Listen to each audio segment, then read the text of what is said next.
What is going on, guys? I am Toyhuntr. If you are new to this channel, I do toy hunts, unboxings, the occasional comic book TV and movie review. Speaking of comic book TV and movie reviews, you can watch those here at the Minion Face Pod. So subscribe there and subscribe here and hit that bell so that way you get notified every time I drop a brand new video. So today, this video will continue my top 5 Funko Pops of 2017. Specifically in this video, I will be talking about my top 5 TV and movie Funko Pops of 2017. Let's get started. Coming in at number 5, Max in her Michael Myers Halloween costume. So I want to give a quick shout out to my boy PJ Barbosa. He is the one who hooked me up with Max, just because he loved my channel and wanted to support it.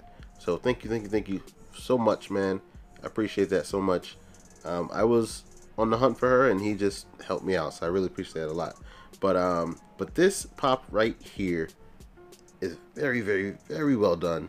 I like the way they kind of use this as a hat essentially, you know, to sit kind of like a beanie almost, the way it sits on the head, and you actually get the full mask, you know, with the hair included.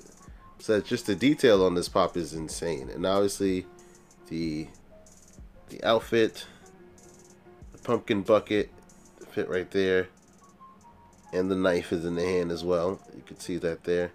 Just a really awesome, well designed pop. Stranger Things, one of my favorite TV shows. Love this scene. Very hilarious scene, very funny scene. Max scares the boys. But yeah, and Max is just a really cool character, and I really wanted her, especially really wanted her in this Halloween costume too. Really glad, again, I say it pretty often, but I really love when Funko takes moments and then manifests them in pop form. It's just a really nice touch, and especially, you know, something you can grab onto when you're invested in these shows or certain characters. So coming in at number 5, Max. Coming in at number 4, Batman on Batman himself, Kevin Smith. I would like to give another shout out to my guy TWD_Romers, Edwin. Thank you so much, brother. I missed out on Kevin Smith at Hot Topic. Couldn't find him anywhere. And Edwin hooked me up with him. Appreciate you, brother. Appreciate you so much. Funny enough, I was looking for him on an app called OfferUp. And then I ended up matching with someone, and they had the pop there, and I was going to buy him. Turns out that person was Edwin. So we met up the next day, had a really fun time. He actually went hunting with me and P2 and Sergeant and Hill Hunter. You know, we had a real cool time, and he hooked me up with Kevin Smith. So appreciate you, Edwin. Appreciate that, brother. Yeah, Kevin Smith, man. I'm just a huge fan of Kevin Smith. I listen to his podcast, Fat Man on Batman, frequently, being a huge Batman fan, so that kind of works there. And just to have a pop with Kevin Smith was pretty cool. You know, there's somebody I adore. You know, Mallrats, Jane Silent Bob. You know, he's got movies, you know, you adore, and then just him himself. I love people who are just. I love listening to people who are just as passionate about, you know, comic books as I am. Maybe even more. I mean, Kevin Smith, if you listen to him, I like the man. He gets so passionate and so emotional when he talks about comic books and comic book movies and things like that.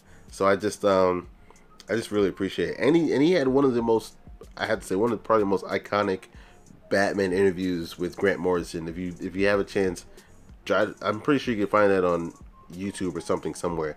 This Fat Man on Batman Grant Morrison interview.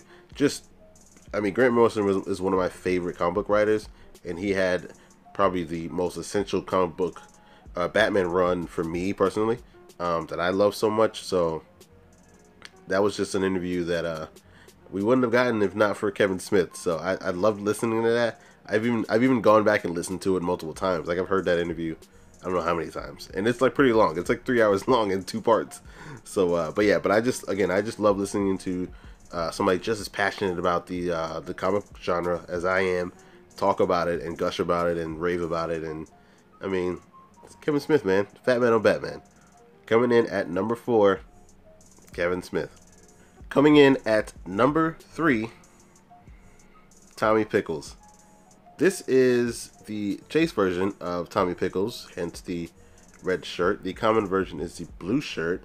When these pops were announced and they were coming out, and I saw that Chase version, that was the only version I wanted. Now, it took me a mighty long time to get this pop, and yeah, it came a long way. But I was so very glad to have it. Yeah, man. And then it's Rugrats. You know what I mean? Like, I'm a kid of the '90s. I grew up on Rugrats. Definitely have an attachment to Rugrats, of course. All those '90s Nickelodeon TV shows. And Tommy in the Red Shirt was one I definitely needed to have. Yeah, man. I mean, it's Tommy. It's Rugrats. Need I say more? Coming in at number 3, Tommy. Coming in at number 2, Blanco from Space Jam. I love this pop for one. It's Space Jam. Again, product of the '90s. Grew up on Space Jam. Love that movie. Watched it, I don't know how many times. Countless of times. Blanco, who is Sean Bradley of the NBA. I mean, they nailed it.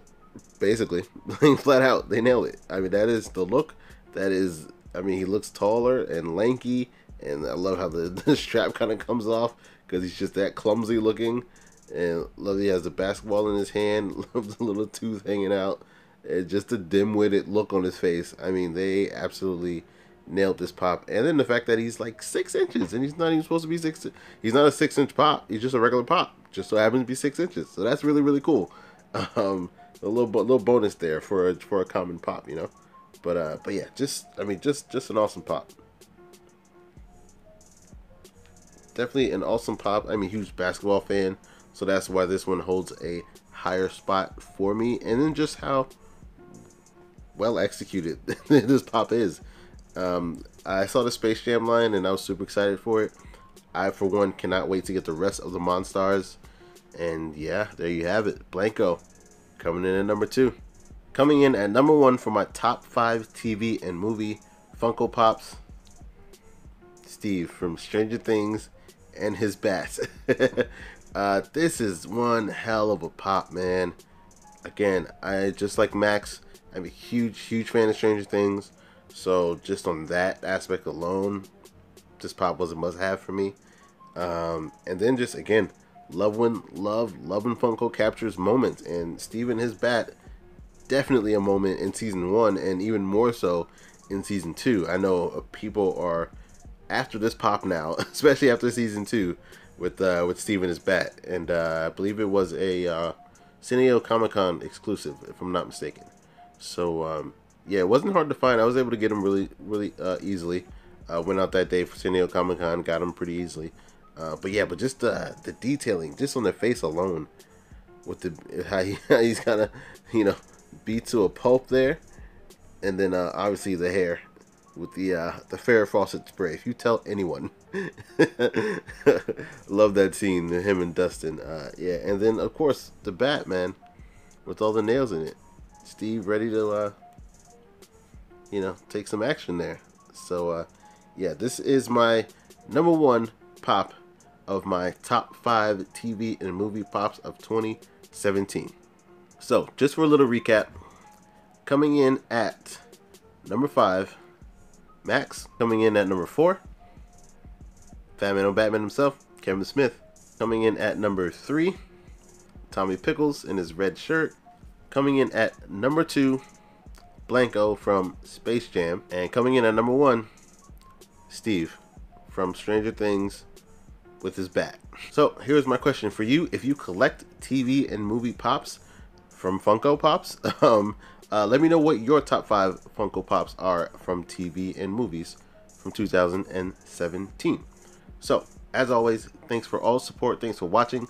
Like, comment, share, subscribe, and follow. For more content, go to toyhuntr.com. I am Toyhuntr. See you in the hunt.